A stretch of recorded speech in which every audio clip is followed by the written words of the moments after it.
এই দেশটাকে ভারত হাতে তুলে দিয়েছিল, ঠিক কিনা? সেইখান থেকে আমরা আজকে ছাত্র যুবকদের আপামর জনগণের আন্দোলনের মাধ্যমে আমরা তৃতীয়বার স্বাধীনতা অর্জন করেছি। বাংলাদেশ জামায়াতে ইসলামী গোমানমর্দন ৭ নং ওয়ার্ড বালুখালী শাখার সাধারণ সভা অনুষ্ঠিত হয়েছে।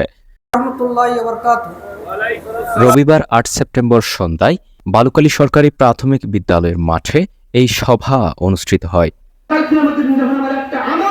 সভায় গোমানমর্দন ইউনিয়ন শাখার সভাপতি আবু তৈয়বের সভাপতিত্বে ও গোমানমর্দন ইউনিয়ন শাখার বাইতুল মাল সম্পাদক সালাউদ্দিন মুন্নার সঞ্চালনায় প্রধান অতিথির গুরুত্বপূর্ণ বক্তব্য রাখেন বাংলাদেশ জামায়াতে ইসলামী চট্টগ্রাম উত্তর জেলা শাখার আমির অধ্যাপক নুরুল আমিন চৌধুরী।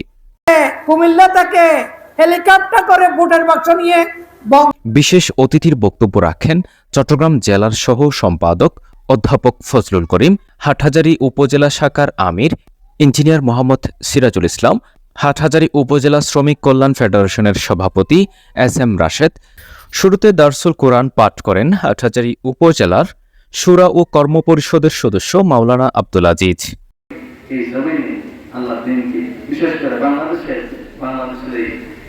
সভায় অন্যান্যদের মধ্যে আরও বক্তব্য রাখেন মির্জাপুর ইউনিয়ন জামায়াতের সভাপতি আরিফুল হাসান, মির্জাপুর শাখার সাবেক সভাপতি নূর খালেক শহীদ, রাউজান উপজেলা শাখা শিবিরের সভাপতি মিনহাজউদ্দিন, হাটহাজারী উপজেলা শাখার সভাপতি সাদরুজ্জামান মুজাহিদ, হাটহাজারী উত্তর শাখার সভাপতি ইকবাল হোসেন প্রমুখ।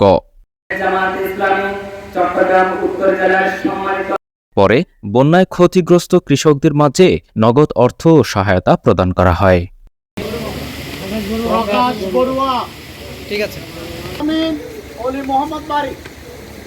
নির্বাচন সম্পন্ন করেছে এবং তারা ক্ষমতায় সেই 2008 থেকে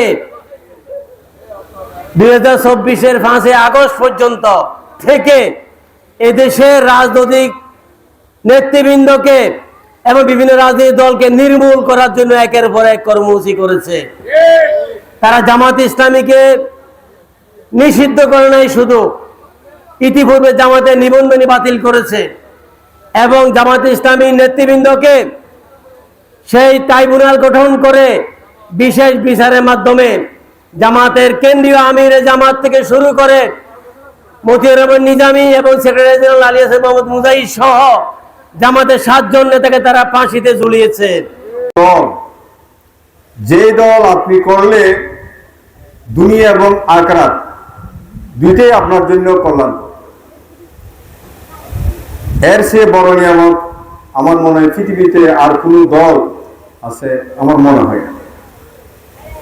বাংলাদেশে যে দলগুলো আছে সব দলগুলো হচ্ছে কারো বাবার, কারো স্বামীর, কারো আবার ব্যক্তির আদর্শ বাস্তবায়ন করতে চায়, কিন্তু বাংলাদেশ জামায়াত ইসলামী কার আদর্শ বাস্তবায়ন করতে চায়? হযরত মুহাম্মদ মুস্তাফা সাল্লাল্লাহু আলাইহি ওয়াসাল্লামের আদর্শ বাস্তবায়ন করতে চায়।